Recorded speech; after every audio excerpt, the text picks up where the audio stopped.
don't know yet. It doesn't say how many 52. viewers. Alright, we should be 8, good. 9, 9. I think we've got more than that. No, 9 viewers. Oh, okay. But there's more in the... That's just how many Oh, in chat. No, it says 9 are watching now. But that might not be updated yet. Alright, so it's working? It's up? It's No. There we go. Yep, now it is. Hey! Glenn and his cat. There you go. 29. 29. Wow, just jumped 20. There you go, Glandic. There's the pretty picture of you. What? Why am I not seeing anything? Refresh the page. I don't know, I see Nice it. job. That's a Oh, that perfect cat. picture. It is. It suits Glandic so well. It you really need to get does. a cam, Glenn. You need to get a cam. It's coming, I'll Oh, send it out yeah. this week. Back off. Get your own sandwich. I want your sandwich. Your sandwich is always better. We can screw around for like 2 more minutes. I have evil eyes. 1 more minute. Did you guys think at all of putting names underneath those fancy frames? There's names when they come up in main screen.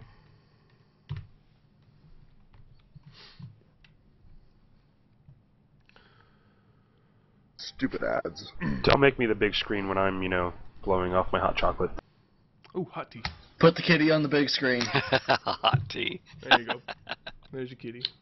You should default to that cat whenever, like, just in the space between. Exactly. If there's nothing else going on, put the evil cat on. I love his fangs. That's probably my favorite part. They just kind of sneak up in there, like and eat you. We just jumped to 39. Alright, guys. Nice. Good. Camera is not available. What? Yeah. Yeah, it's yeah. back Oh, now. Kurt. Kurt. Okay, you're back. Way to go. It's 10 o'clock. Yes, it is. Alrighty. Let's roll. It's 10 o'clock. Welcome to episode 11 of Elder Scrolls Uncovered. And this week we got pretty much all the same people, just in a different order. We have And with Gooey. different pictures. And different pictures. We have Gooey. Yes, sir. Yes, Herbert the Pervert. Altair. What's up? Rapid. Hello, friends. Grumpy Cat 2.0. Meow. And Hate. Hey, how's it going? So, let's just kick this off right away and start talking about the question of the week. The question of the week this week was a little lame. I mean, I'm not all for this question. I'm not a big fan of the questions of the weeks to begin with. This week's question was, where do you think the Dwarmers disappeared? Or how did they disappear? So let's start off with Gooey.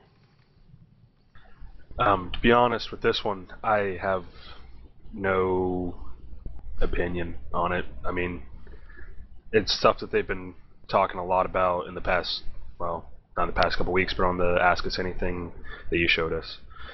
They talked about the Dwemer some, but I don't really, yeah.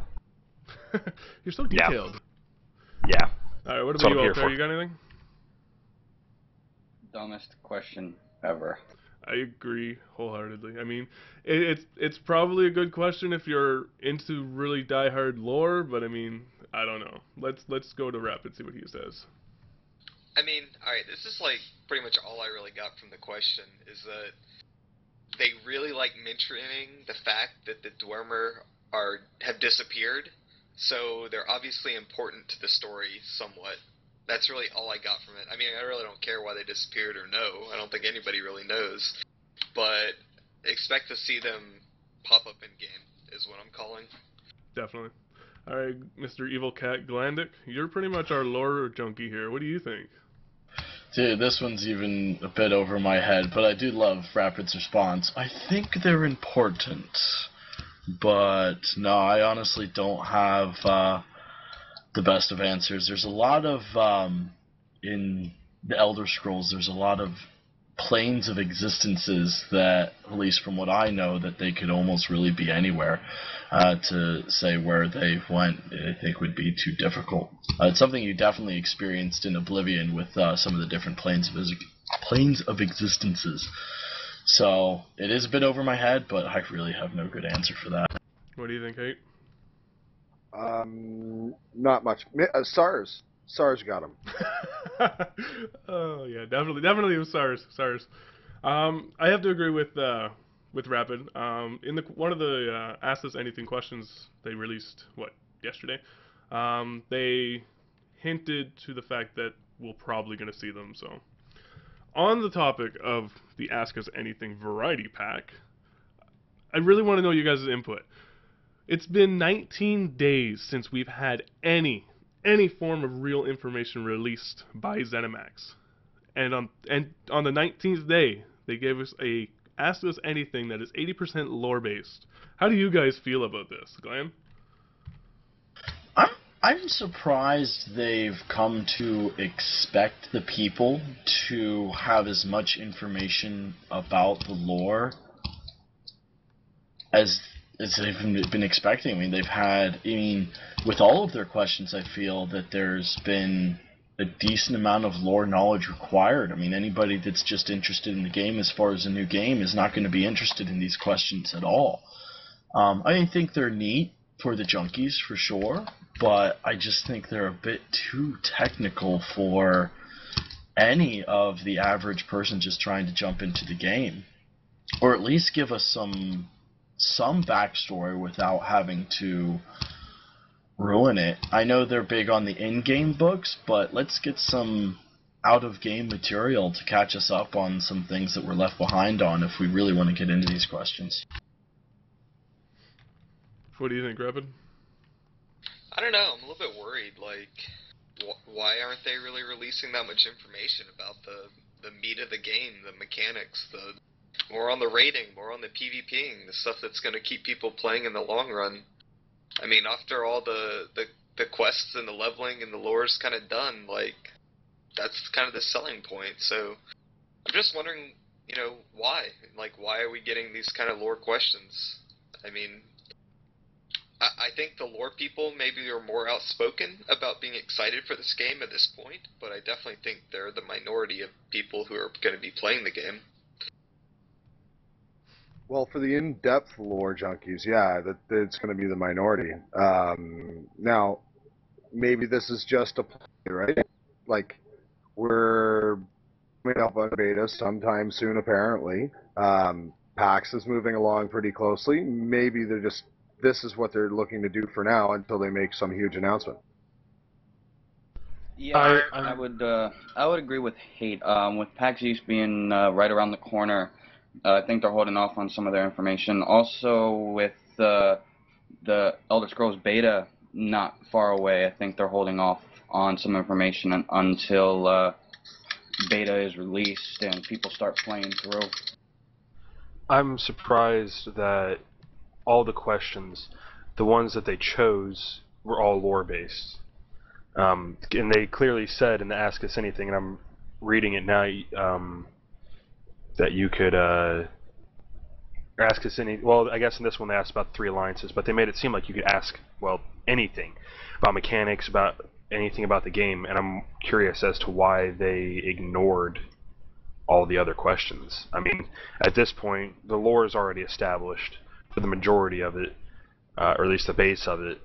We want more details about the game. Why aren't they answering any of that? And it just seems like like you said, they went silent all of a sudden without very much explanation. Oh, exactly. I mean, in the title they state, this week we broaden the field and have answers to a much wider variety of ESO-related topics. And not really, no, it's all pretty much just lore stuff. I mean, there's a little bit like, are we going to see certain types of weapons and fighting styles, but I mean, none of it's really the meat and the potatoes that kind of get me going. Yeah, it sounds like it's going to be very generic, broad-based stuff, or lore, which is lore, which is not very game intensive for functionality, right? Yeah, like, I mean, 2 of the questions, I made a small video and released it either this morning or last night, where I kind of ranted about it. 2 of the questions, I think there was, a total of 8 questions maybe? Gooey, you can confirm that for me. 2 of the questions were basic questions that we already knew. Like, one was, are the factions going to be, like, sort of class-specific? Like, are the Aldemary Dominion going to be mages, and is Daggerfall Covenant going to be warriors? Seriously? Like, why do you have to give us that information? Obviously, we already know that every faction can be anything. They're not going to make a game where each faction's its own kind of class. I mean, that's just a huge imbalance. And one of the other questions was about the guilds. What guilds are going to be in the game? I mean, you can do a search on Google and get thousands of websites that say specifically there's going to be the Mages Guild, the Fighters Guild, and potentially the Thieves Guild. After release, they are working on it. There were 8 questions. You're right on that. So that kind of irked me a little bit, just because, I mean, it says ask us anything, but it's not really an ask us anything. It's a ask us questions and we'll pick and choose what we want to answer, and 90% of it's going to be lore. Well, did any of you guys submit questions to them? Sadly, I did not, mainly because I did not see them ask for a section. But after reading up on it, you just send them to the community manager, or community at elderscrollsonline.com. Maybe we should just start spamming that email with, like, actual stuff that matters. I'm sure they get that, though. I mean, there's got to be people sending them emails, asking them questions about combat, about targeting, about anything, like classes. But every Ask Us Anything has been lore.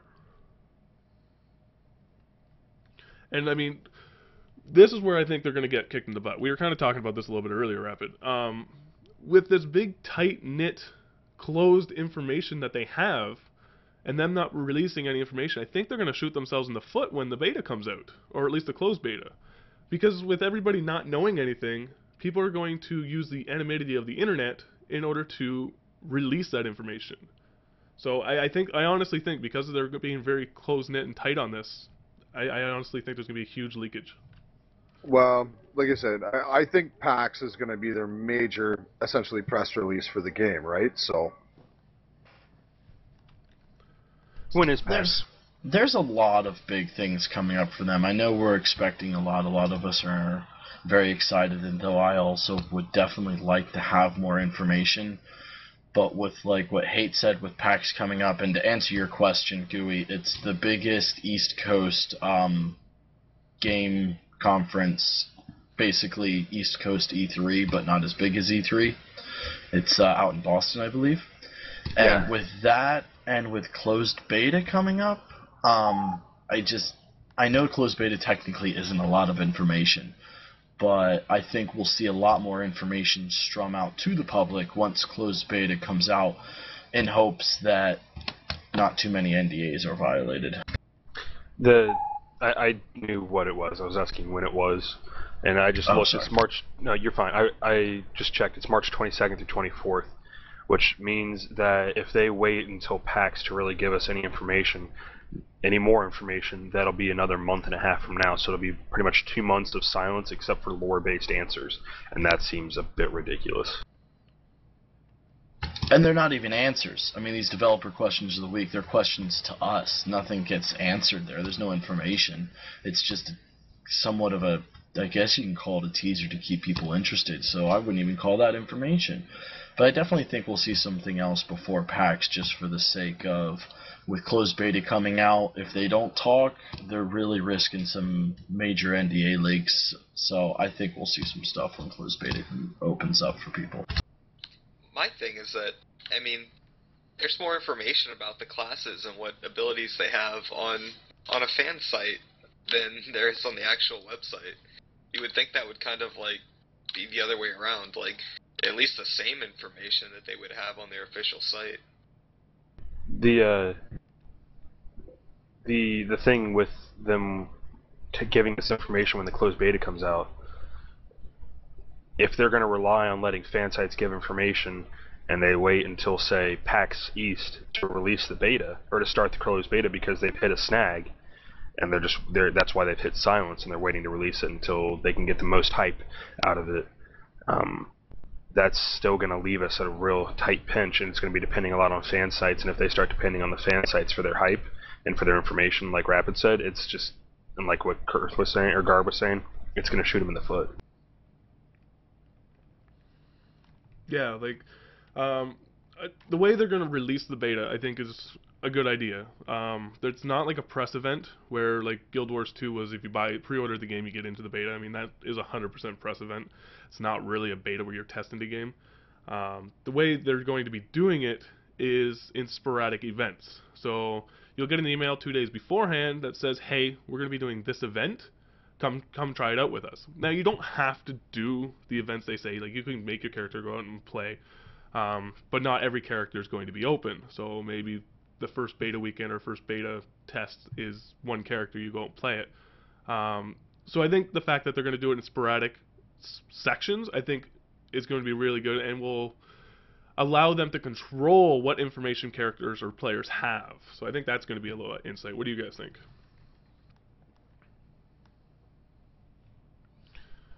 I'm just curious how long they'll wait until they start it, because I like that, how they're staggering it. It's better than just, hey, come stress test our servers like what Guild Wars 2 did, like you said.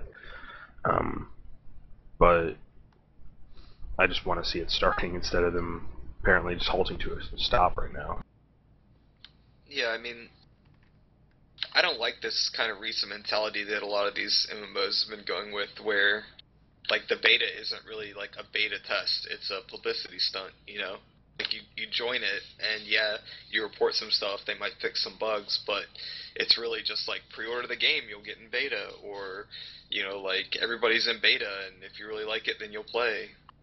So I don't really like that. I think players are the ones that are going to make or break a game, and you should obviously listen to them whenever they tell you stuff's broken. SWOTOR. Well, that's basically what I was mentioning, 2 weeks ago when I was on, is that you basically get two kinds of betas these days. It's a PR release so that, you know, you're getting more people initially on release, and you actually have true betas, you know, closed, open, all that kind of stuff. And from everything we understand, this is going to be a true beta, which is very nice to see. Yeah, I think that doing this keeps the typing monkeys out at bay. I mean, anybody can go out and pre-order and just play the game, but not everybody's going to get into the beta. They're at least the first wave. I have a feeling they're going to be exceptionally selective as to who gets in. On the topic of being selective, when you went to go do your beta sign up, it had that really stupid level of how high you are into the beta, like if you have an above average chance or an excellent chance. I honestly think that was the worst thing they could have done. One, it's a giant mind screw, because I'm pretty sure it's false. But it also encourages people to lie.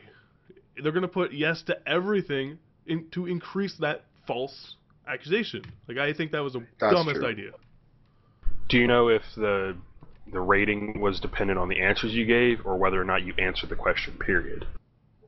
It was definitely whether or not you answered the question, period, because I remember typing in incorrect information from not reading the question correctly and noticing it saying it went to excellent, and then going back and changing it, and it doesn't affect it at all.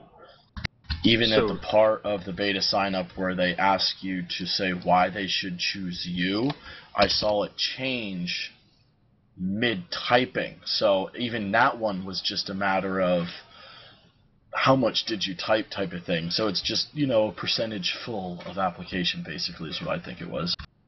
I was going to say the same thing. I noticed it's basically the length of your answers determine the fitness for your beta entry, I guess. I don't know. I don't think that thing was such a bad thing.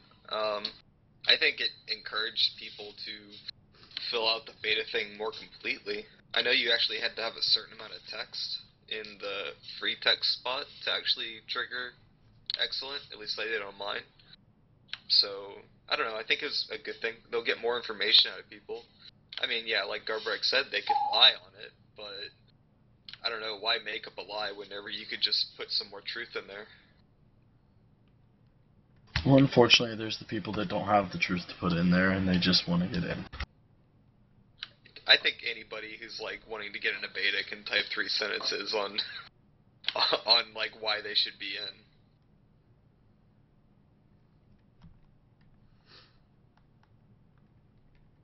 What do you think, Altair? Well, I agree with you. I think that bar of your chances of getting in was a stupid idea, because people would lie and say they participated in certain betas that they didn't participate in, and such like that, to do anything to up their chances to get into the beta. I think a beta tester should be based off of the experience that they have in previous games. If they tested other games such as WoW, SOTOR, or Rift or whatever, and based off of genuine questions that they ask. If you were part of, I forget the exact wording of the question on the sign up, but it said if you were a part of a news program or something like that, that shot up your chances astronomically.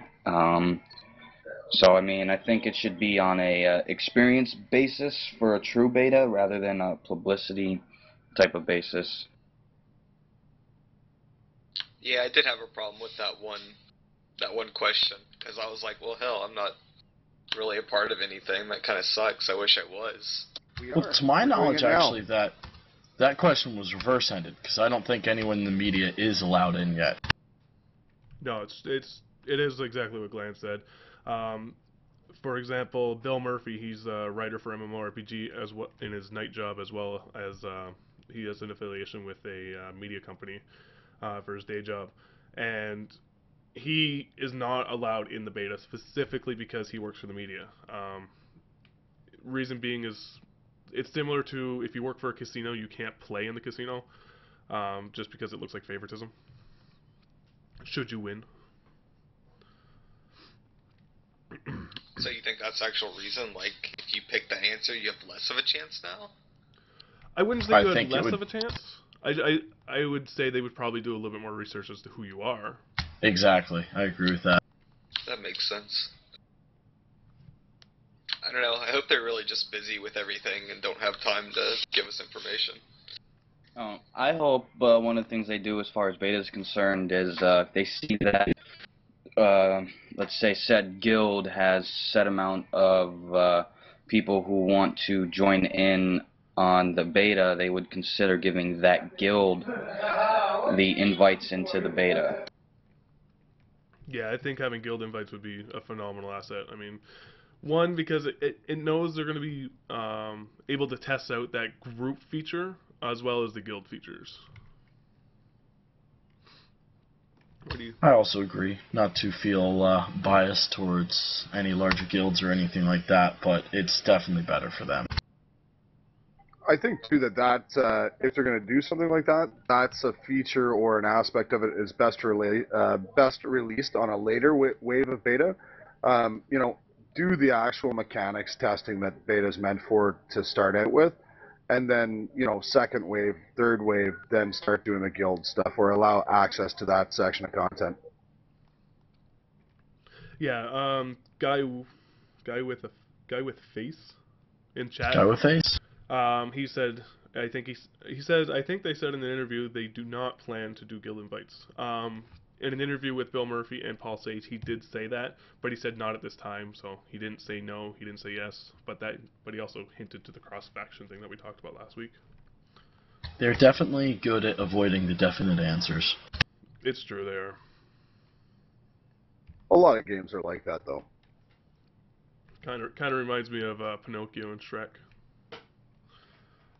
I know, I watched Shrek, leave me alone. There's nothing wrong with Shrek. Stop smiling, Rapid, there's nothing wrong with it. I didn't say anything, bro. You can't see my smile through my little kitty jaws. I get stuck watching it with my 4-year-old, so I hear ya. So what do you guys, what's the first thing if you get into Veda, what's the first thing you're going to do? Like, what are you looking forward to if you were in the first wave? The controls and how they're going to relate to rating.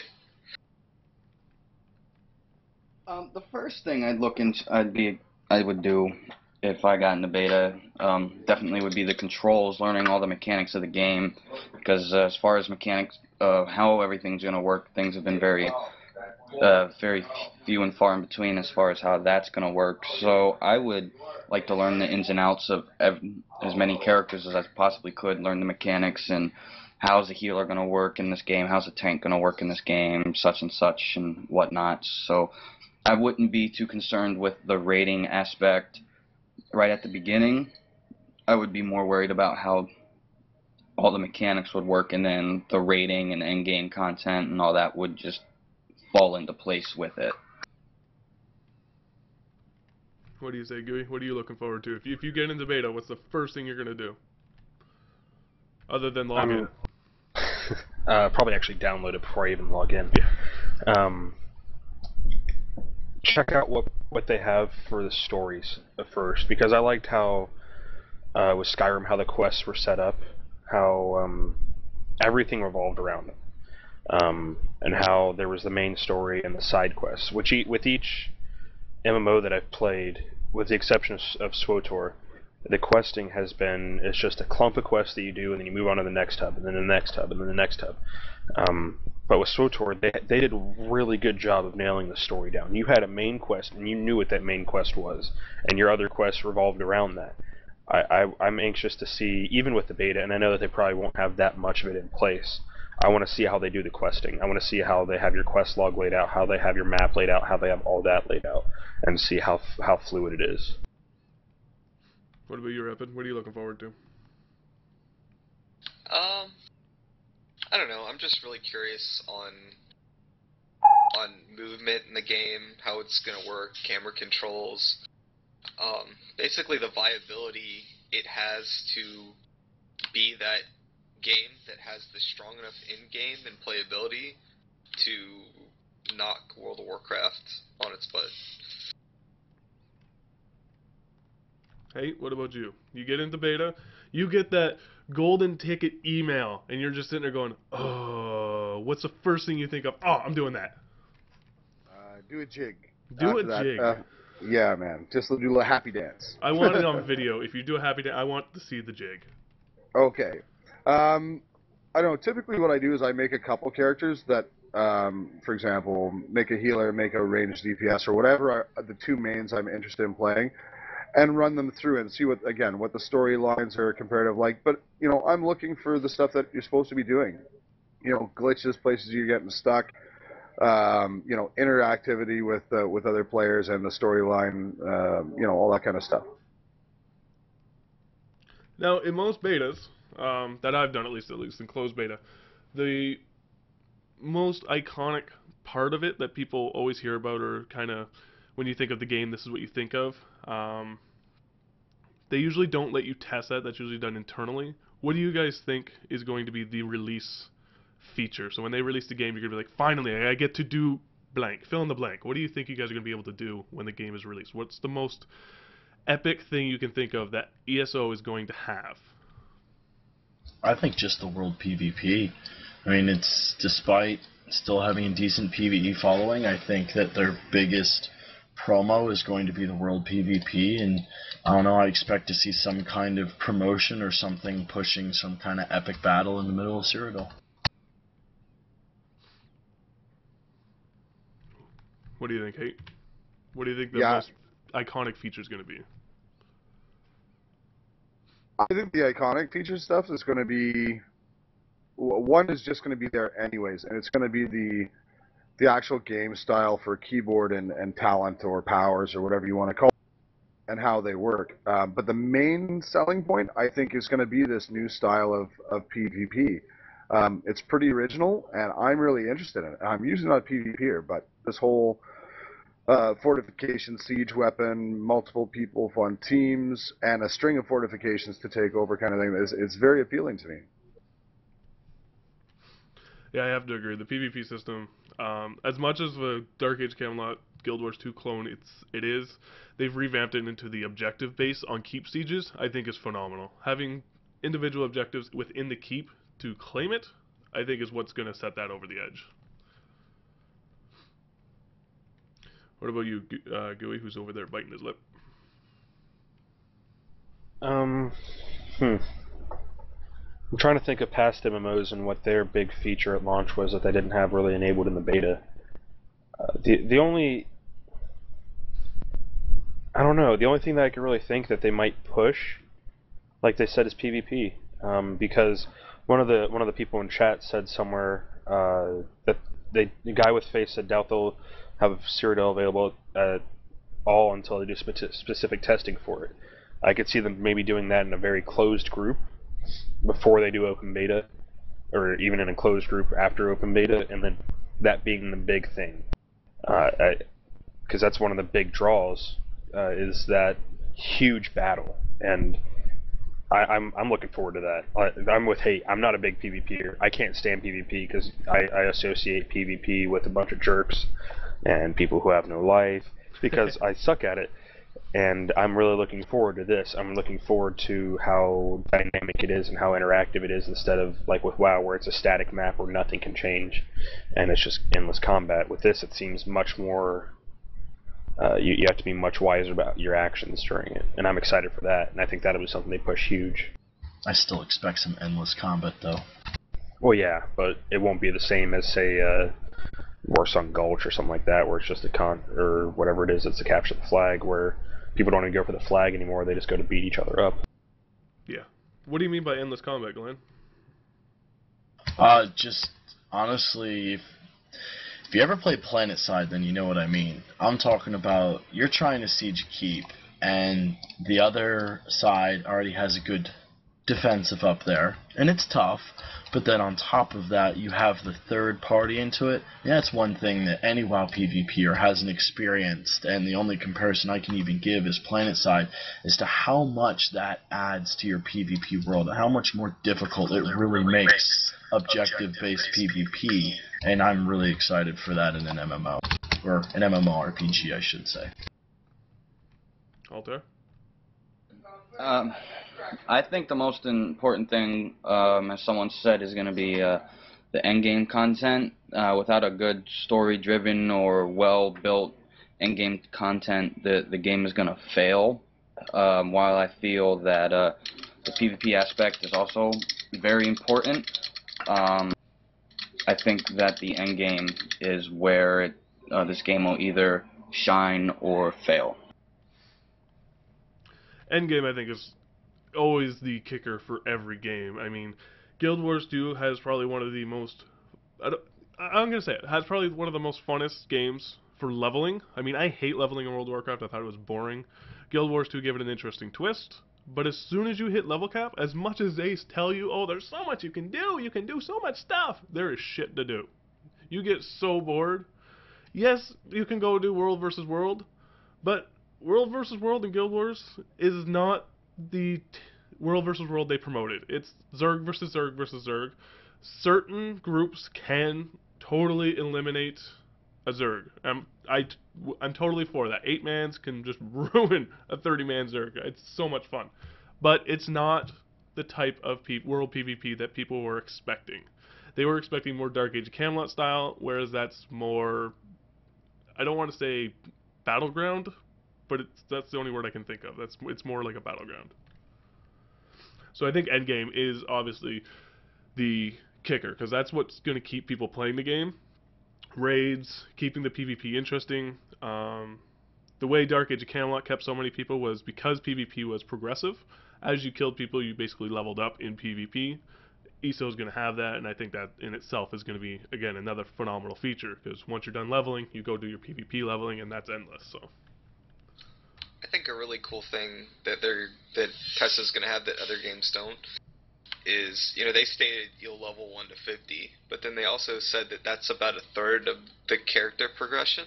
So even though, you level to 50, maybe your 2-hand and shield is maxed or something like that, like, you have so many more options of stuff you can level. I think that just adds a lot of playability. I mean, it is kind of a time sink, but I mean, we know from WoW that people kind of enjoy those time sinks. At least they do them, and they keep playing the game when they're there. Yeah, they've said a lot, or well, not a lot. They've mentioned a number of times that I've seen that there's going to be a lot of that lateral progression as you're leveling. And then there'll be even more at the end game content, basically, heroic level stuff and lateral stuff into that as well. So I think there's a lot more opportunity here than there have been in some other previous games for content to keep players there, be enough new and exciting stuff to encourage people to stay around, and give them enough time to bring out more content themselves beyond the original.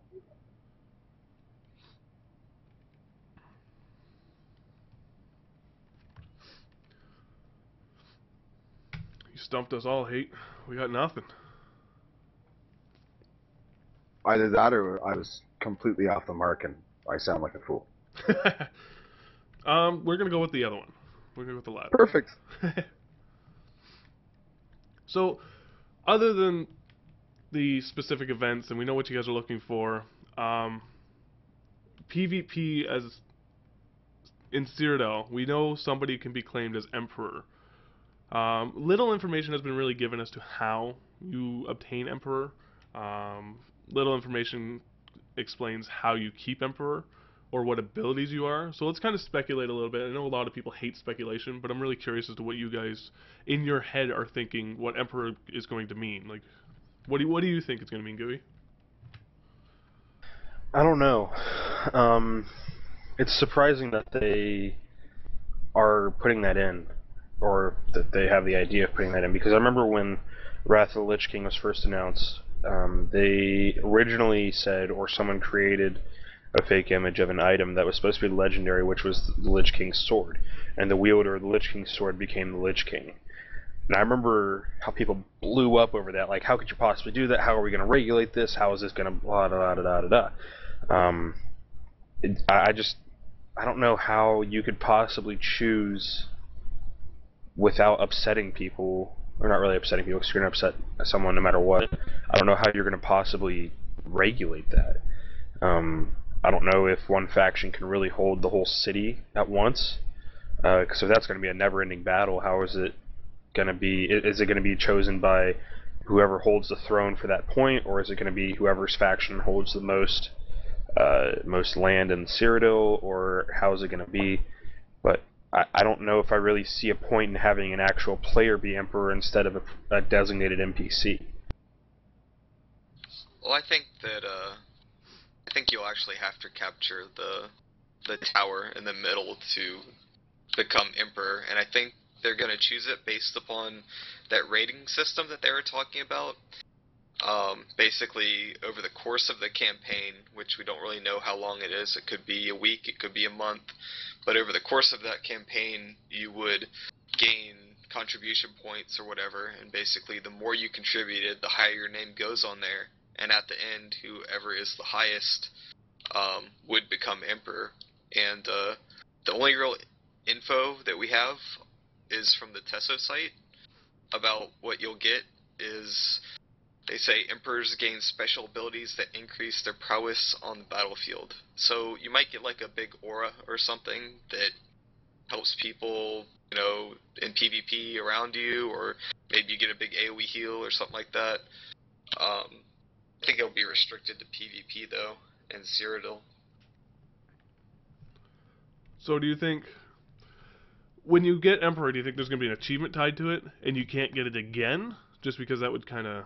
I foresee it being a little bit unfair. I see the whole title of being Emperor just a giant e-peen.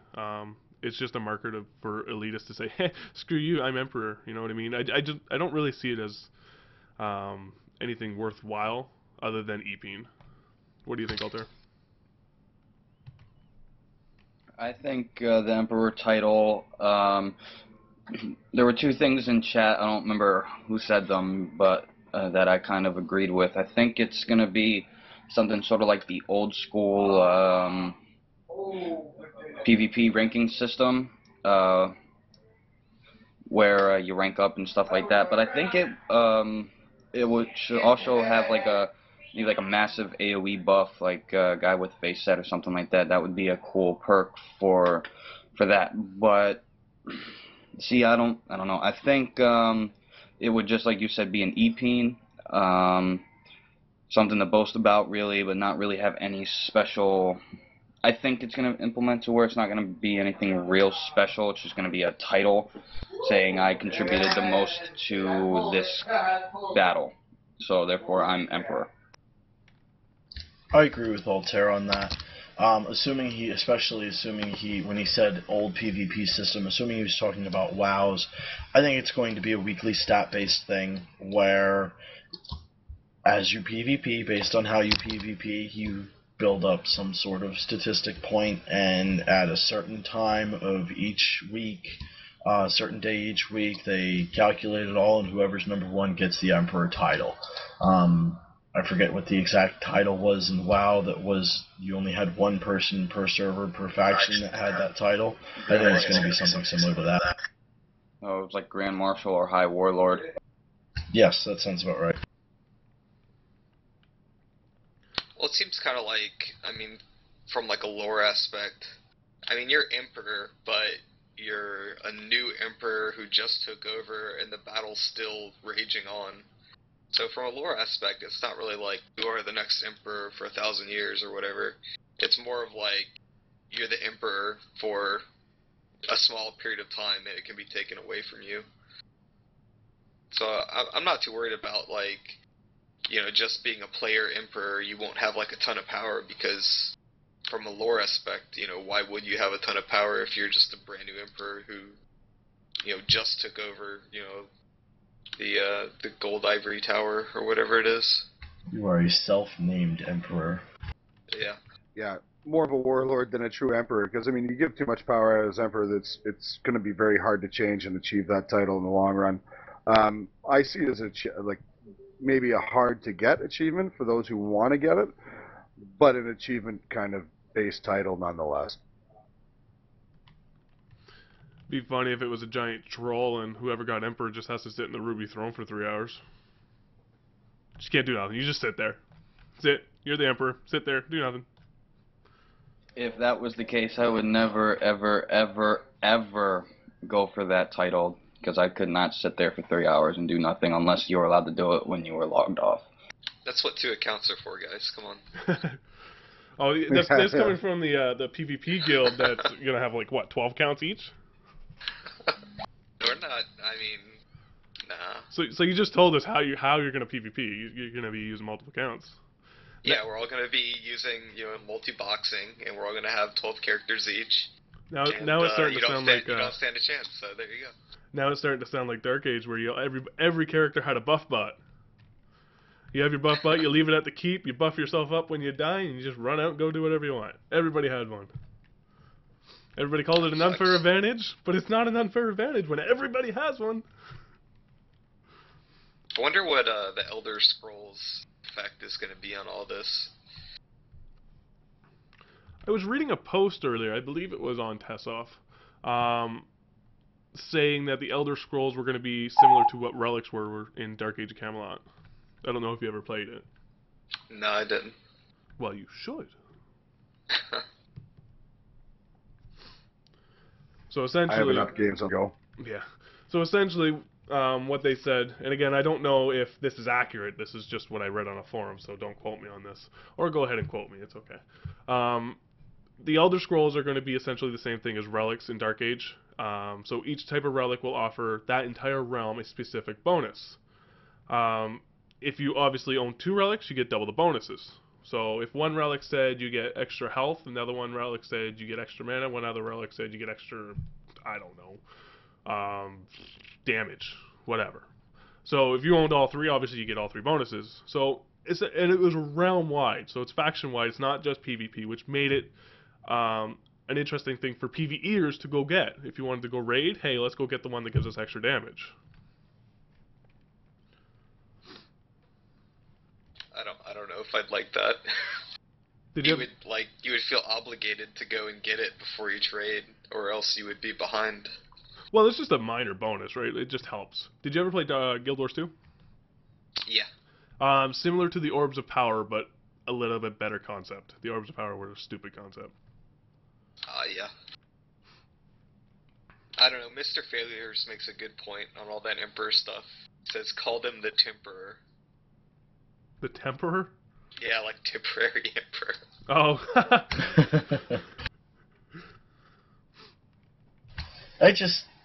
I agree with Crip on the fact that you can't call somebody an emperor that is guaranteed Like, just we know that they're not going to be up there forever. I mean, it's neat, but I don't think it's something that's going to last, to be honest. So just call him King of the Hill, and then when you get pushed off, you're no longer King of the Hill. Yeah. Yeah, I kind of never thought of it that way. The Emperor title does seem a little lame. I mean, the shortest reign Emperor in the world. Like, come on. We don't know. I mean, a campaign could last a month, and it could be a pretty big thing. You know? Yeah, but then you're just going to get a bunch of QQers. I want to be Emperor. You did that Stop so well. sucking, then. Did that come from experience or Glenn? No, never a PvPer, so can't say it did. I think I made it to Scout or Private in Vanilla WoW. Can't really remember. I don't know. To be honest, I would personally like the Emperor title to be less based upon, like, your prowess in PvP, and maybe more similar to, like, an election system. I think that would be more interesting. Add some politics to the game. Yeah. Get some democracy up in here. Yeah, it'd be neat. I mean, it would kind of suck because, well, I don't know. I mean, like, you could, you know, a massive guild of 500 people, obviously, they'd get a bunch of votes for their guy. But then, you know, like, the smaller guilds and stuff don't really have a person to vote for. You could forge alliances and stuff like that. I think it'd be a lot more interesting than who can, you know, piss in a Gatorade bottle and poop in a sock for a week-long campaign and get the most points. I can see it now. Garbrek landing 2014 for Emperor. There's no contest. No, you're right. There is no contest. Democracy is not always a good thing, I guess, then. The cat would win. The cat wins, yeah. Yeah, no, we should not include politics into a video game. That's a bad idea. You wouldn't like EVE Online then? They did it in Terra, actually. I don't know how well it worked out, because I quit before then. But basically, you could be voted in to be a governor of a province. You could, like, choose to enable and disable PvP. You could set taxes. You could create shops for players. All sorts of interesting stuff. I think it turned out badly, but it was a cool concept. I don't know, but when discussing politics in real life, there's certain things with politics that get people really heated and make people start yelling and screaming and make people a little psycho. So I think just having politics in a video game is just a completely terrible idea. I know personally certain political subjects get me a little touchy for me, so I mean, Your biggest political difference here. Go ahead. Sorry. I'm sorry. I mean, it's not going to be like Democrat, Republican in game type stuff. It would more be, you know, just like, if I'm Emperor, I'll, you know, make sure no high-level mobs come gank the lobbies or something. I mean, it would be a fun thing, like in a video game, not necessarily like hot-button issues that are going to make people pissed off. So no, I get that, but I mean, with that, I mean, so you got a guild of, say, 300 people versus a guild of 20 people, and you're doing a democracy or something like that. The guild that has more people naturally is going to win every time because they have more votes. So they're But keep in mind, you can be in multiple guilds, so it's just whoever plays the nicest person in all their guilds. But I mean, the biggest thing to keep in mind is you have no power. I mean, not that this would ever be implemented, but I mean, you have no power, so whoop-de-doo, who wins? At least that's my opinion. Yeah. I just realized we were speculating on something that's not even in the game, which is probably not, Something way off topic. Get us back on topic, Garb. So, Yeah, do your job. About travel, yeah. Cars, vroom vroom, speed racer, horses, winged unicorns. Transportation. So, yeah, our next topic actually is traveling within Tamriel. So, last week we talked about the size of Tamriel and how they said the game of Skyrim is going to be the actual size of Skyrim in ESO. So, that's pretty extensive considering that's just one zone. What do you guys see as travel systems? Obviously, there's the way shrine system, so the quick travel. and I believe they said there's going to be mounts, so only horses though. What do you guys think? Do you think the only horses is going to be a fair option? I think at the start, just the horses and the quick travel is a fair option. I think in the near future, I know they said at release that they don't plan on implementing it now, but maybe in the future they will implement some sort of maybe like flying mount dragon system or something like that. But I don't have a problem with the fast traveling and the just regular horses. As long as I can get the horse from the Dark Brotherhood quest line, I'm alright. I think I'd actually be upset if they ended up doing a flying mount. I was talking to Garb about this earlier this week about how when WoW came out with flying mounts, it totally changed the game. It changed the lay of the land. A lot of the exploration was taken out of it, and I think with Tesso, with the ability, with the detail of the land. I mean, imagine the size of Oblivion, Morrowind, and Skyrim all put in one. There's so much to see. If we put in a flying mount so we can just fly over everything, it's just going to kind of brush it away. I would really like to see, and I'm sure they will, I know they will have horses, but how they're going to do that is going to be interesting, because in the games before you had to either rent a horse or pay a crap ton to get a horse permanently. I'm wondering if they're going to do a summonable mount like WoW has, or some form of permanent mount like that. And if your mount can die, that'll be interesting, because if your mount can die, that'll add a whole nother level of griefing and trolling to an MMO. And I doubt they'll do that. I mean, if they've taken pickpocketing out because they don't want people getting upset over it, then they'll probably take your mount being able to die out, just because imagine the QQing from that. I agree with Gooey, especially on the flying mount aspect. I mean, even your WoW developers have come back and said that they really regret putting flying mounts into the game.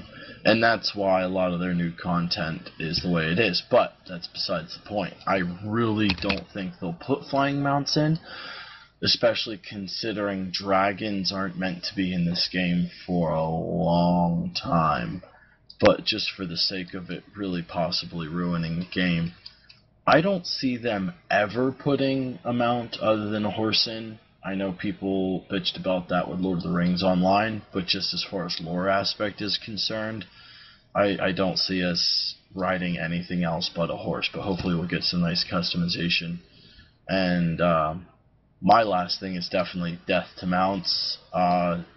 It would be a really neat aspect to have in an MMO for once, but I do agree with Gooey that the QQing would be out of control, so bunch of points there, but no flying, only horses, and maybe killable mounts, in my opinion.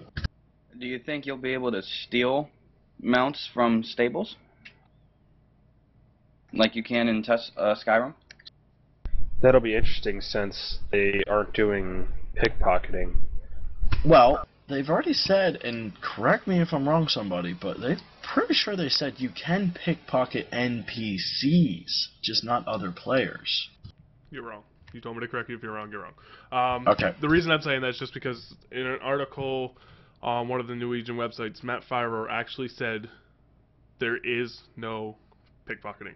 You can't pickpocket NPCs, you can't pickpocket players. There is absolutely no pickpocketing, strictly because of the possible griefing that can be caused by it. And I agree, and I know there's going to be a lot of rage, the fact that you can't pickpocket, because pickpocketing is a huge, huge aspect in the Elder Scrolls games, and I understand why it's not there, and I'm actually a little sad that it's not. Well, explain to me your opinion as far as why it's not there. Slightly off topic, but if it's something that can only be done to NPCs, and it's something that already everybody can do, and if you're talking about just a small little bit amount of gold or something like that, what's wrong with it? Their reasoning behind it is contradictory to the game itself.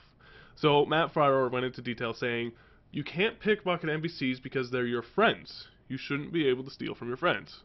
But in about 3 lines behind that, he goes on and says, you can steal pretty much anything.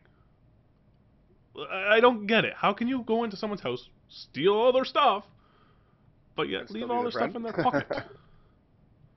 And I know this is continuing off topic, so if you want to come back to it later, that's fine, but if you're already confirming that the Thieves Guild and Dark Brotherhood and all them are going to be in the game eventually anyway, what the hell kind of friend are you? If you're stealing and murdering from them anyways, you might as well pick the pockets. Oh, I agree. I agree wholeheartedly. And when I read it, I feel like, wait a minute, how can you say they're your friends, but yet I can steal from them?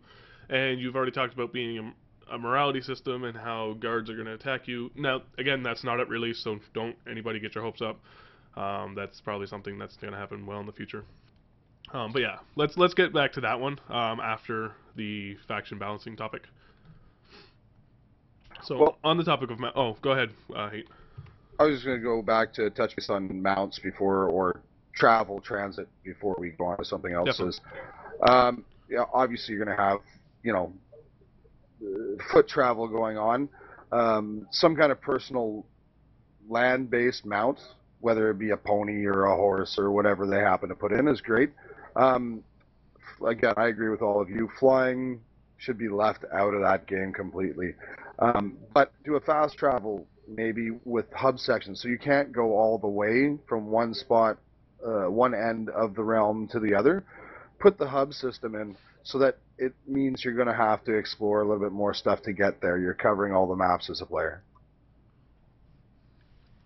Yeah, I agree. Traveling from Skyrim to Morrowind or something like that would be a little weird based off of the way shrines, but I mean, from what I understand, what I've read, the way shrine, as long as you have discovered the way shrine, you can teleport to it. So, but as to mounts, Glenn, you mentioned that you only think there's going to be horse mounts, but you want customizable horse mounts. Like, are you thinking something like what World of Warcraft does with skins, or do you think you'll be able to actually, let's say you have a tailor craft a bridle for your horse, or customize the bridles, customize the saddles? On the topic of saddles, do you think your horse will be able to have a storage container? And on another topic about having extra different mounts, I want to ride a mud crab. I mean, I think you hit the nail on the head. I don't really want to see skins so much as actual pick and choose type of things, To put it better, play dress up with the horse, Make it pretty, comb its hair. But I think having a little more customization is nice. I know it's something that we've talked about in the past, of being able to dress your horse up or your mount or whatever it may be up in some guild signs and things like that, and just that kind of customization I think would be really nice. So basically we have Glandix My Little Pony. Pretty much. If you can ride a mud crab, I agree with Darasek, because that's my favorite mod for Skyrim. I want to be able to ride a mud crab with a top hat and a monocle. Just saying. That would be pretty cool. I just wanted to weigh in on the whole topic. I guess I missed it before we went to customization.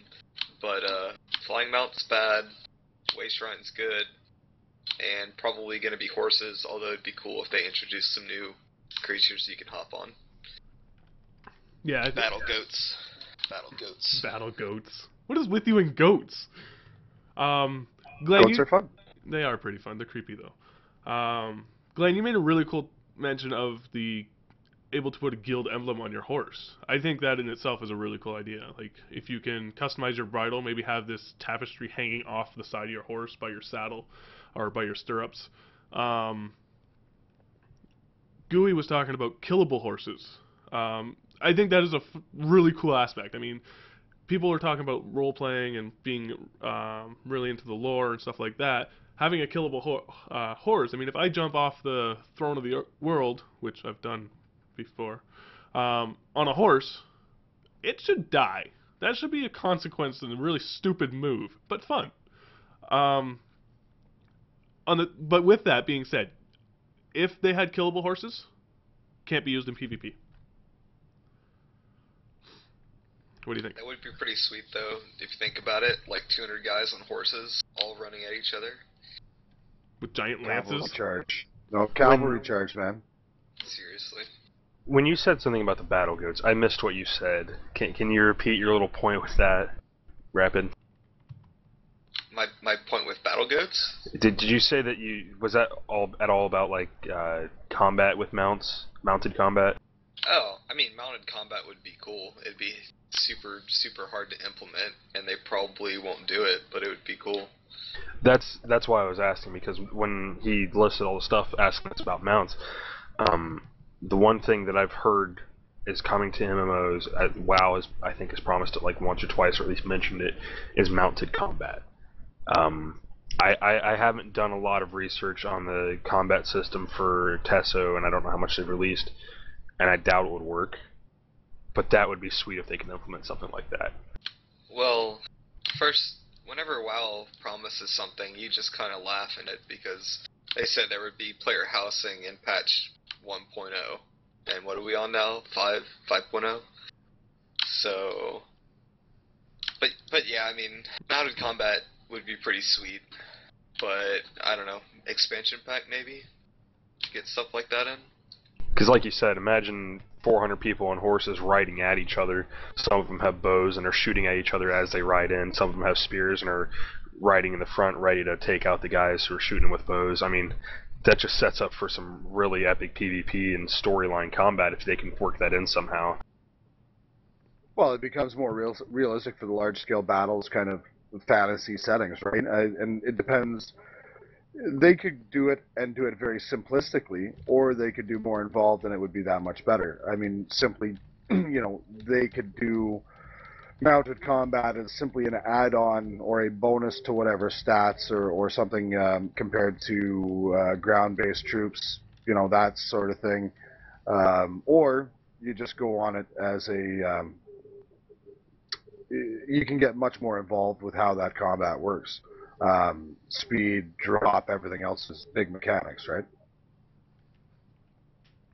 On the topic of mounted combat, now, Gooey, you were saying you wanted to see people charging at each other. Now, just as an immersion aspect of it, I love the idea, but every MMO has an aspect of the immersion that gets killed with mounts. They just disappear. If you have 200 people on mounts, where are the mounts going? Are they just going to magically go... That bugs me. It really bugs me with mounts. They just... Well, they stay alive until you kill them. If you're going to do killable mounts, that's what you would do for that. They would have their own health bar and be a separate target. And then when you kill the mount, the horse dies and you jump off. I was thinking the same thing, Kurth, when we were talking about the people charging each other. What if when the people get off, dude, all of a sudden 200 horses disappear, or 400 horses disappear, or all of a sudden do we have 800 units in battle? Because, I mean, in Skyrim and in Oblivion, your horse was your tank, basically. When you got off, that thing took a beating for you. Now, you can't, but if you don't have killable horses, then you can't have it actually engage in combat, because if you do, then you have an invincible tank. Well, if you're looking at it that way, as soon as you dismount, you run into basically just a roadblock. It doesn't attack. It's just you now have 400 obstacles on the field of battle to move around. If there's unit collision. No. Yes, no true. collision detection, please. No. What do you mean, no? That would be horrifying for PvP. It would be horrifying PvP going is in a different town. story. But I think it will be in PvE. But, again, another topic.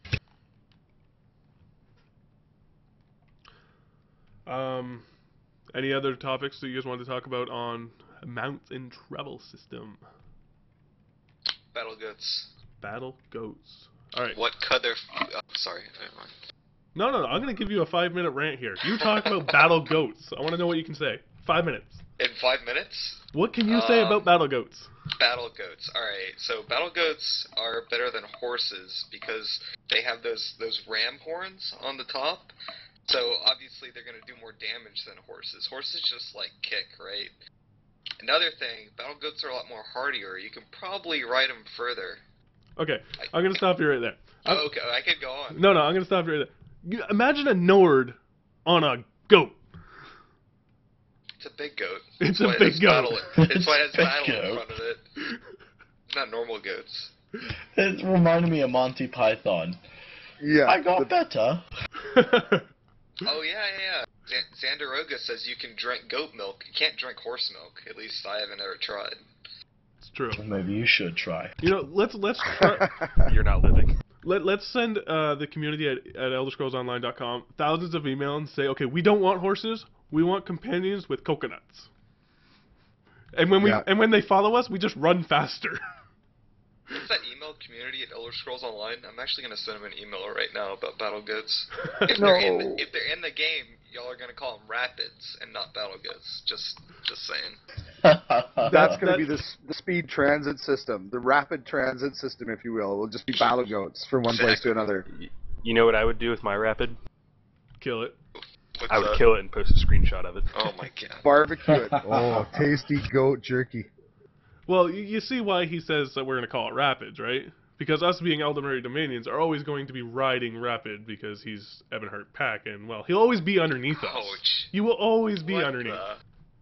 Wow. You It'd be put even yourself better up if for you could that have- one. It would be even better if you could have multiple people riding one rapid at a time. I feel outnumbered. I totally feel outnumbered. NSFW. Yeah. That totally took a side tangent on that one, eh? I just found a picture of a goat. No, you're not linking battle goats. Go away. No. On Google Images, it has 2 rifles strapped to it. Link it. What? Link it. Oh, no. You can send that in your email. This is my thought. This is my blueprint for the rapid.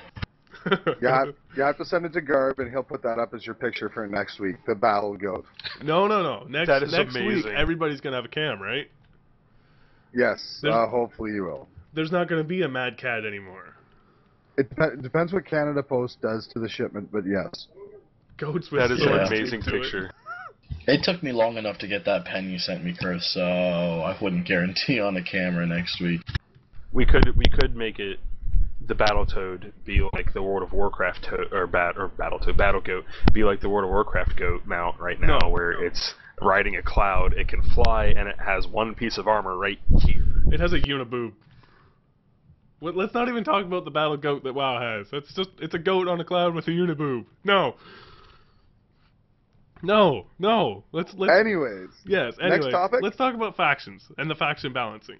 So, in almost every single fan website, there has been a topic as to the factions are unbalanced because they always assume that the racials that are in the previous games are going to be the exact same. So, Ebonheart Pack has the warriors, the stronger ones, the fiercer ones, and Elderberry Dominions has like the mages and the wizards and the weaker ones. So they're not going to make the great warriors.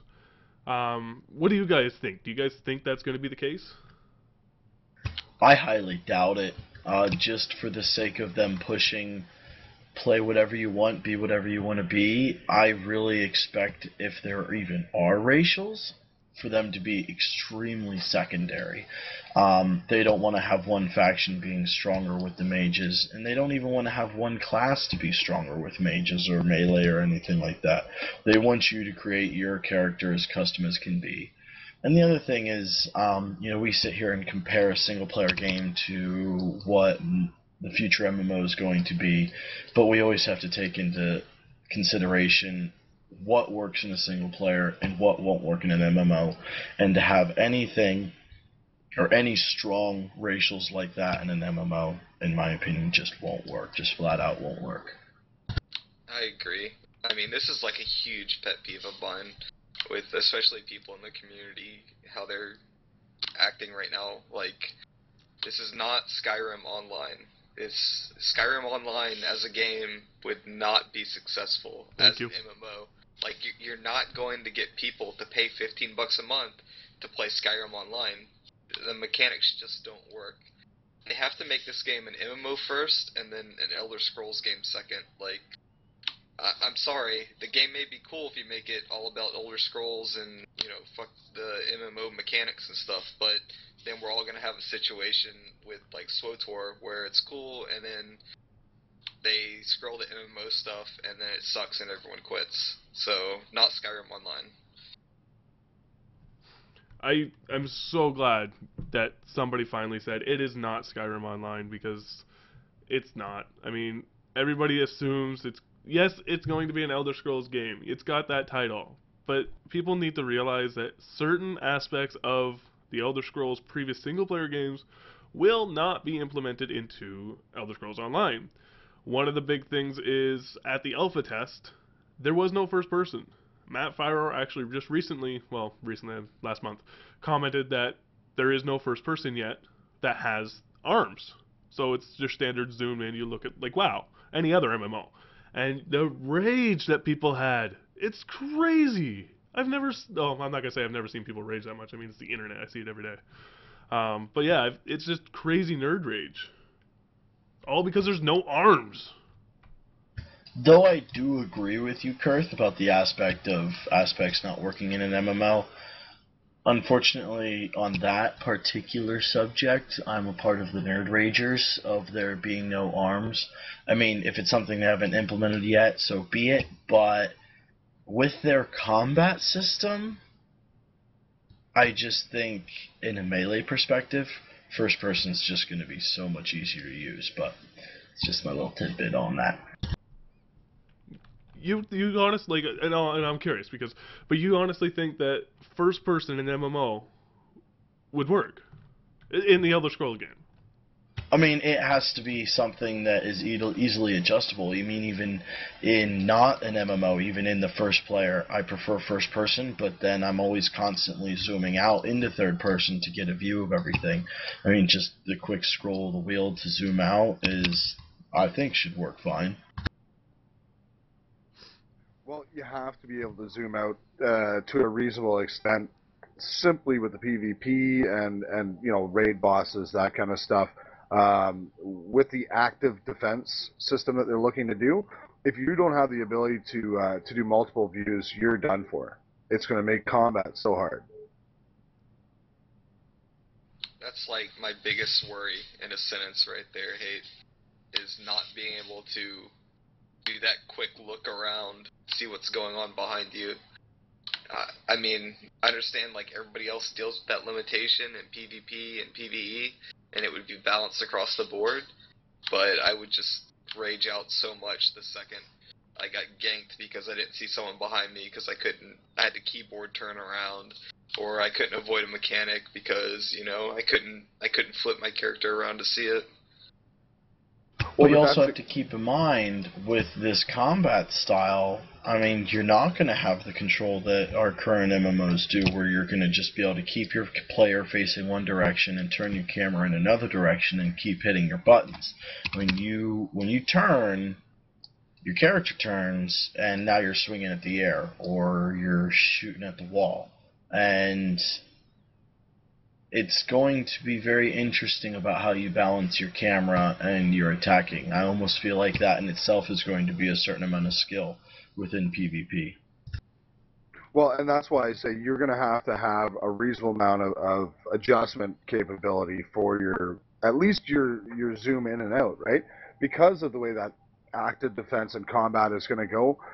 Sure, you have a big hole in your defense as far as it goes, so you have to be able to adjust. If you're just in first person or a very narrow or short third person, what's going to happen is you're going to get people who are just hiding in the bushes. It's like they're stealth. They come up and you just get ganked all the time.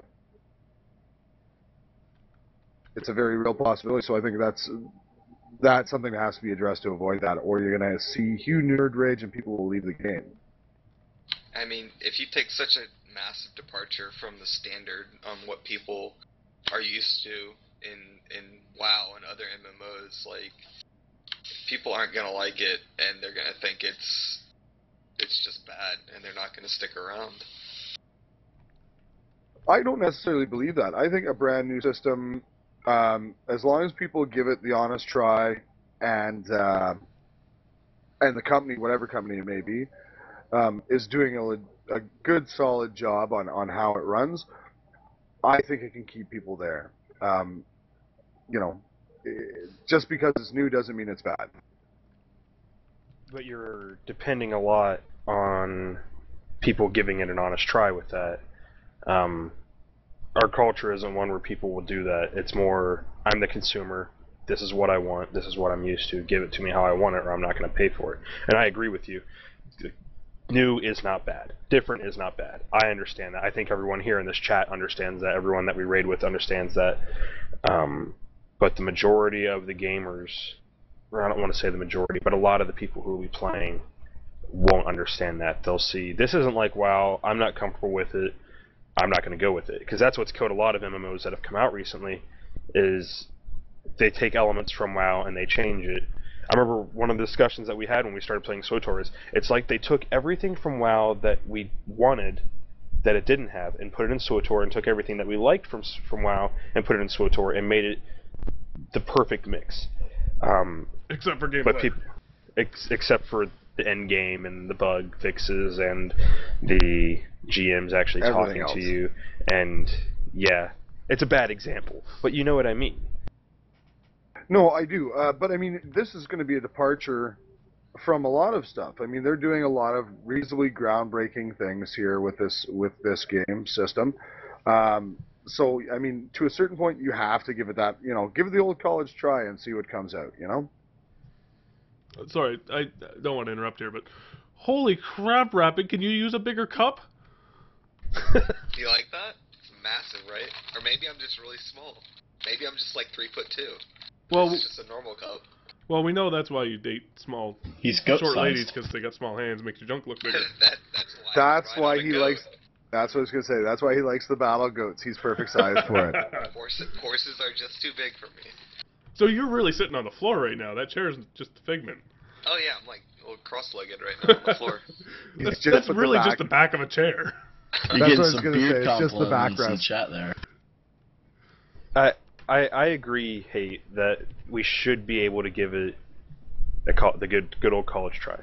The departure that they're making should be really good. I have a really good feeling about how they're setting it up.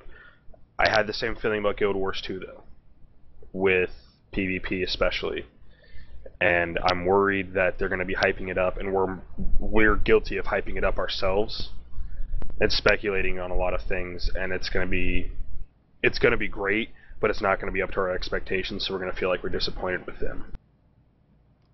You gotta have high expectations though, because if you don't, then they're not gonna try to deliver on what you're expecting. Well, yeah, and there's a balance that you have to find. It's just finding that balance isn't exactly easy. I mean, it's like you with your cups. You just can't find the right size for you. I know. Damn it, I need the 2-ounce cups. Jesus. Now, as you guys know, I haven't really gotten into Guild Wars too much, just because I'm a PvE person, and lack of endgame PvE deterred me from it. But all they need to do to sell me on World PvP compared to what I hear from Guild Wars 2 is no queue for World PvP. Once you do that, it's not World PvP anymore. So, don't do that, I'll be happy. But with a mega server, can you have a true World PvP with that many people and the server be able to handle it? Would our individual computers be able to handle it? Well, that's where campaigns come in, right? Yeah, they break it down into campaigns. So it'll be X amount of time, like the battle, like campaign X, the battle for Cyrodiil, and you'll be in that campaign and you'll be with those people, and obviously there'll be new people joining constantly. So, but there probably will be a cap on the number of people that they allow. It's unrealistic to assume that it'll be without a cap. Oh, of course. I mean, Especially with 500,000 mega server. people playing the game or something. You can't have 80,000 people doing one Cyrodiil campaign at a time. It just Insanity. My poor computer will melt. I refuse to play the game unless there's 80,000 people playing. I'm just saying. It's a crap game if there's not 80,000 people playing in one spot. Tell it to the people who play Eve. There's only Maybe 40,000 playing. That's they crap. should do what they do in Eve, where they just they take time on the server and they just slow it down. So battles will operate at 10% time. So you'll just swing your sword and it'll just be going through the air really, really slow. DPS slower. Less deeps, less deeps. More dots. You know, we totally got off topic. We were originally talking about faction balancing. I understand. We tend to do I that. got onto PvP. Well, see, faction balancing brought up the fact that people are talking about, how Ebonheart's gonna have all warriors. It's no. People are joining their faction. They'll play a variety of different things. It'll end up being balanced because there'll be so many people in all the different ones, and get over it. There you go. Well, As long as you're in the faction that loses and is unbalanced.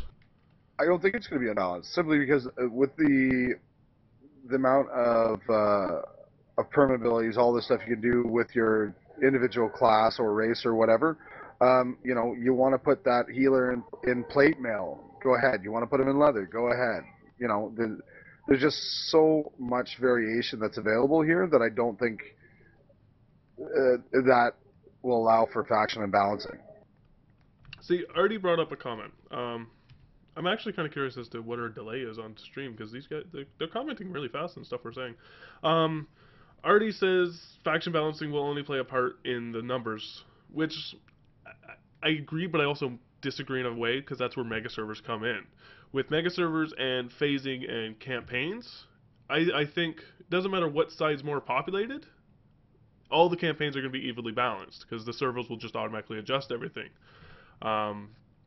But I say that, and then I'm thinking, okay, well, what if there's 500 people wanting the PvP and only 300 people wanting the PvP? What do the other 200 people do? Might have a The queue. stranger. You might have a queue. Poo on Q. Either that, or you might have something like they instill or put in with Winter Grasp and Wrath of the Lich King, where if, say, the fight's 200 against 180 plus 50, are the 50 going to get a buff to balance them?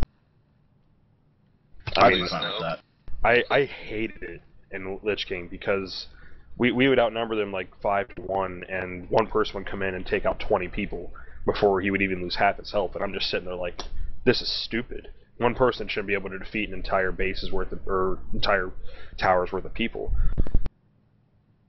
Well, that just sounds like a broken balancing system. Yep, unless he's the Emperor.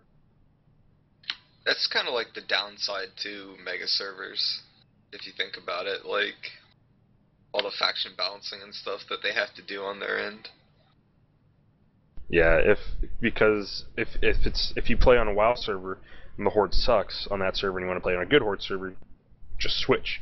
With this, if say, what faction do you want to do, Rapid? Ebonheart Pact. Let's say Ebonheart Pact has low numbers right at launch. And I'm just saying, like, what if Ebonheart Pact is low right at launch, and you don't want to play because you've done some PvP and you just keep getting destroyed because you're outnumbered so severely? I mean, that's not fun. So you don't have that option of switching to another server to play on the faction. How do you balance that?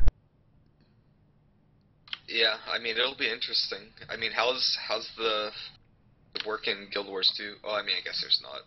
The queue. It's all servers in Guild Wars 2. Yeah, it's all instanced in servers and. Well, even still in Guild Wars 2, I mean, I still do. I played on Hedge and Ravi, and that server was dominant. It was like the dominant server for 3 months, strictly because we had an alliance on there that was able to keep a presence of people in the world versus world 24 hours a day. But the way it worked was, if you were only able to have like 300 people or something like that in all of the battlegrounds, so it was actually kind of lame. So there was a major queue all the time, but the unbalanced team would always get a buff. So I'm all for that. I don't want to see anything exponential. Like, I don't want to see, oh, well, you're outnumbered by 3-1. Here's a buff that makes your damage 3 times better. Like, that just seems way too unfair. Because, like I said before, and I fully believe it, an 8-man group, well communicated, knows how to play their characters, can easily take down a Zerg of 50+ people. Easily. So if they're outnumbered and they have a 3-1 damage boost, it'll be a joke. I think a lot of polls recently on faction numbers have been kind of equal. Yeah. I don't know how worried we should be about that. I mean, obviously that one issue that people are talking about was with in the Ask Us Anything part, where they said, you know, is everyone going to be warriors on this one and whatnot. I mean, obviously that's not true. It'll be a variety, but I don't know. I think it'll be balanced enough. I mean, you may have like 35% on one and, you know, like 31% on another, but it's still pretty close.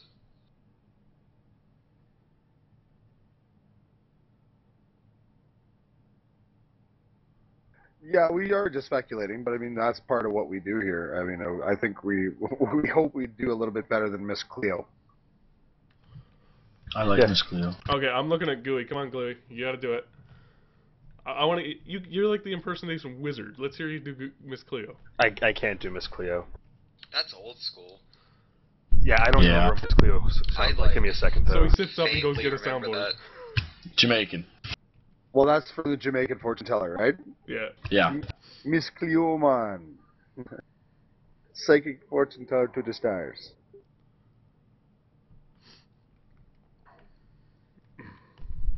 All right, can you speak up for me, sweetie? All right, let's hear you, Gooey. Come on. You're on Yeah, the spot. that's the daddy. He I found love a you. soundboard. Yeah, he found a soundboard. You cheated. I can't do it. I'm sorry. I tried. I didn't try, but I was gonna say, I didn't hear you try.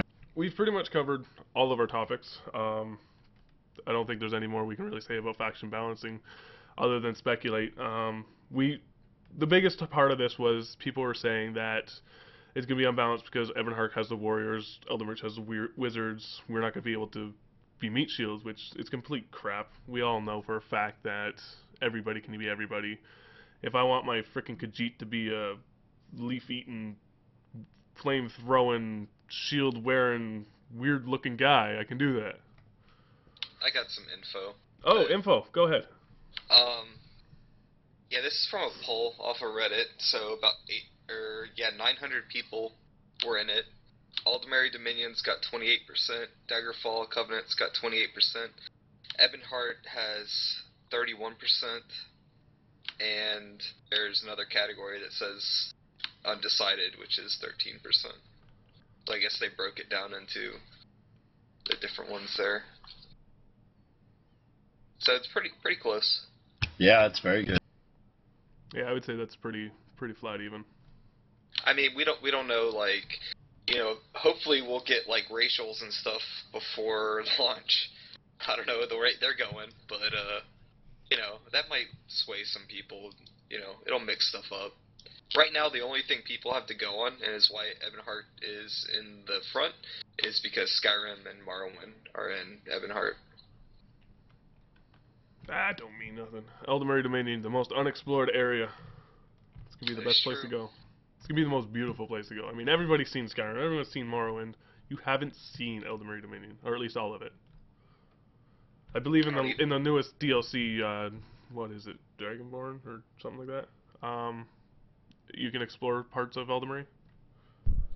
it's the stuff from Dragonborn takes place on an island that was in Morrowind.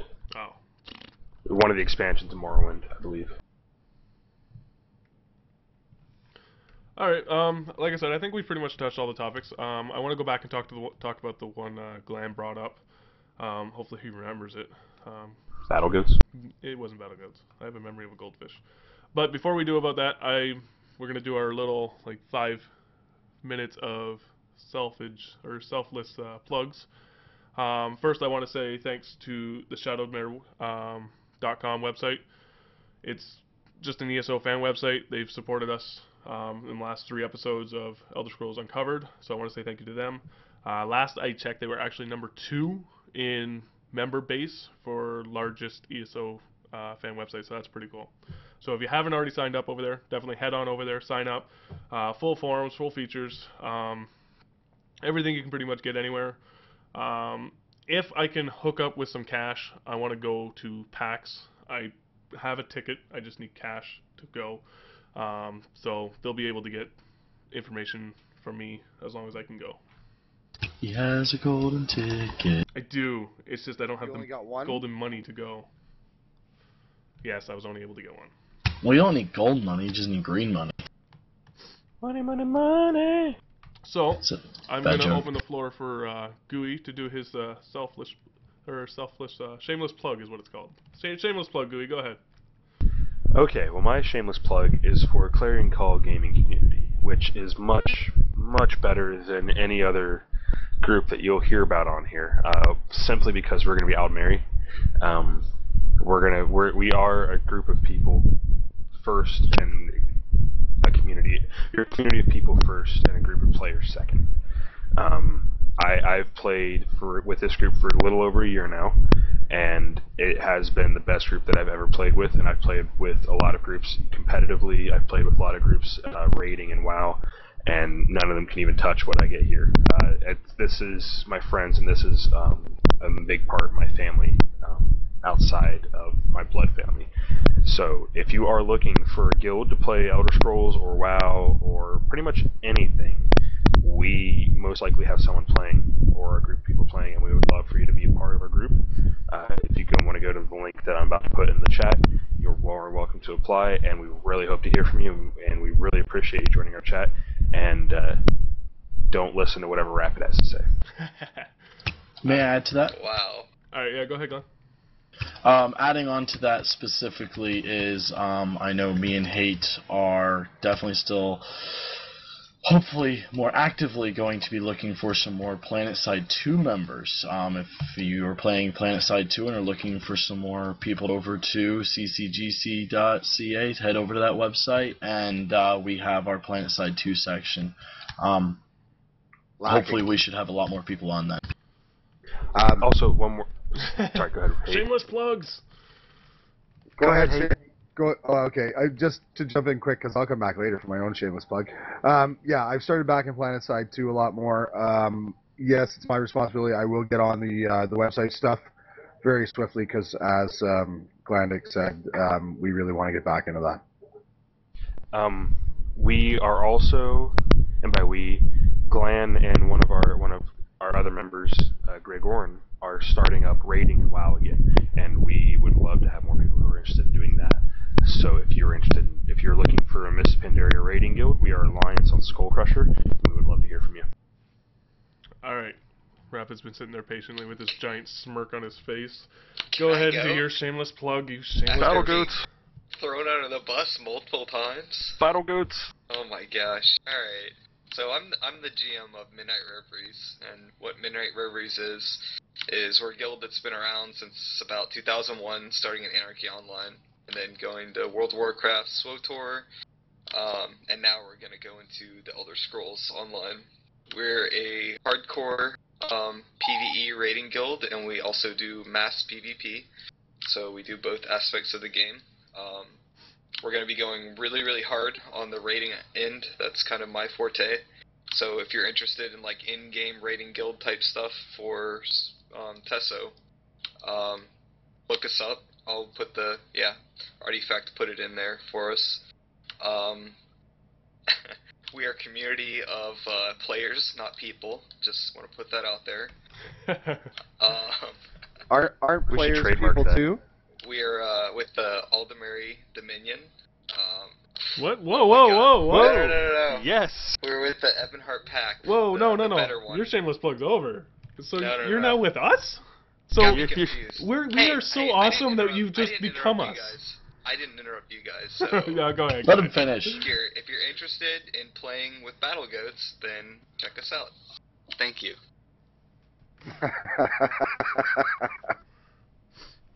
Poor Rapid. You know you just lost like 3 members from chat, right? He's in enemy territory right now. My mind wasn't right.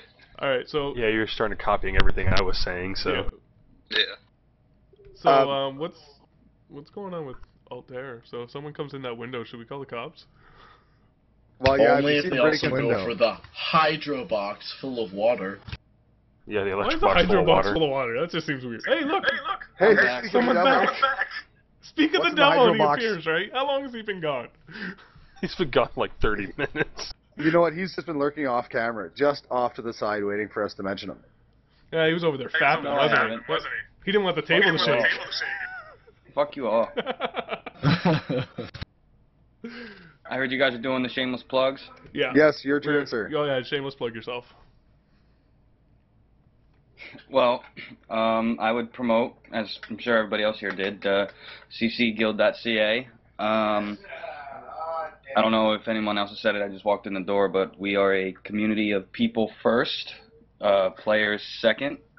We take pride in providing a community for everybody to be comfortable in. we are actually in April doing what's called a CC gathering up at Hate's house this year. It's going to be fun. Lots of drunk CC members running around. If you guys keep laughing, I'm going to jump through the screens and kick you off. I just want to add to that, Alter. On the CC gathering, some of it will be streamed, so if you do follow me on Twitch, you might be watching some really interesting drunken parties. Yeah, And I won't be a cat. Oh, it's No. true, and it won't be a cat. Also, we are active in many video games. Not just MMOs. We play first-person shooters. We're actually playing a online-based, browser-based first-person shooter called Offensive Combat. It's very fun. Just find us on ccgo.ca if you want to get info on that. Some of our members also play like Call of Duty and Battlefield as well. So we look forward to hearing from you guys on ccgo.ca. Glenn, do you remember the topic that we wanted to come back to? I have the memory of goldfish, so I don't remember.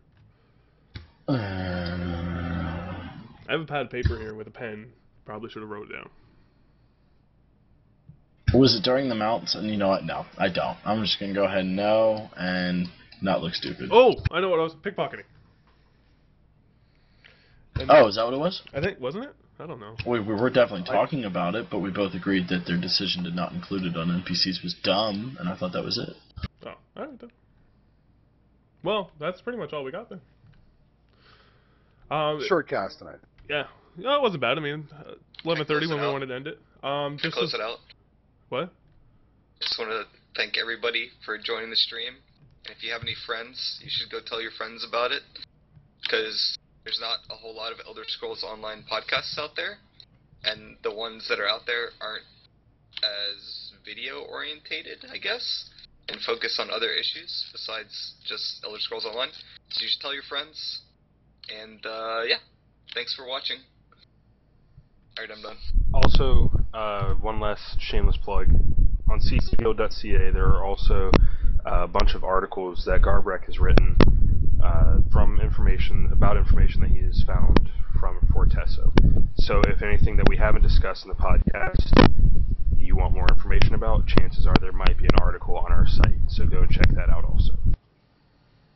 Oh, of course And there's going to be so much shamelessness. It's the end of the night. It's all about That's right. shamelessness. And a little bit of silly, too, it seems. Yeah. Anybody that's in chat, if you guys have a guild you want to promote, please go right ahead and promote it. It goes into the stream, which will be on YouTube, so anybody that reads it will be able to see it and go to your links. So yeah, promote your guilds! So, just for my little bit, you guys have kind of beat the heck out of CCGC as far as actual gaming goes, so I'm going to do the same kind of thing Rapid's just done. People come out, check us out, watch here. I mean, this is Elder Scrolls.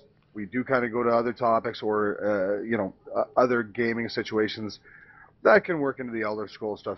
Tell your friends, tell your family, tell your loved ones, bring your dogs, come out and watch. Oh, hey. Anybody want to play some Cards Against Humanity? Yes. So Our CCGC I'm Is gonna it gonna continue. streamed? I'm gonna continue to stream this. So what time is it now? I'm gonna write this down so I don't put this on YouTube. 11:36 p.m. Thank you. Yeah, because Card Against Humanity on YouTube might get this whole video banned. All right. So anybody that's in chat right now, I'm gonna put it on my desktop, so you won't be able to see all of us. But what's gonna happen is we're gonna play a game. It's called Cards Against Humanity. It's an exceptionally horrible card game. So if you take offense lightly, please continue to watch. It's a great card game. It's really fun. So what's going to happen is you're going to see my desktop. You're going to see my cards. Actually, that's a really bad idea. Okay, you're going to see... I don't know how I'm going to set it up. We'll see. But somebody's going to read a black card. We fill in the blank with our cards. And the funniest or best answer that we believe wins. So give me about 3 minutes. You'll see it. It's going to be a fun game. For those of you who are in Mumble, I posted a link to the game name, and the password. I will not be able to participate in this tonight. Well, forget you. Yeah, forget you. Rapid, you were doing Skypig raid. Yeah. We're gonna do a Skypigs raid. With Midnight Reveries. So if you're interested in that, then go to our website and click forum and talk in the chat box, and I'll get you in on the Skypigs raid. If you don't know what Skypigs is, it's a game by OMG Pop where you control a pig with a rocket on its back, and you fly it up and down, and you try not to hit things. You're serious about this right now? It's amazing.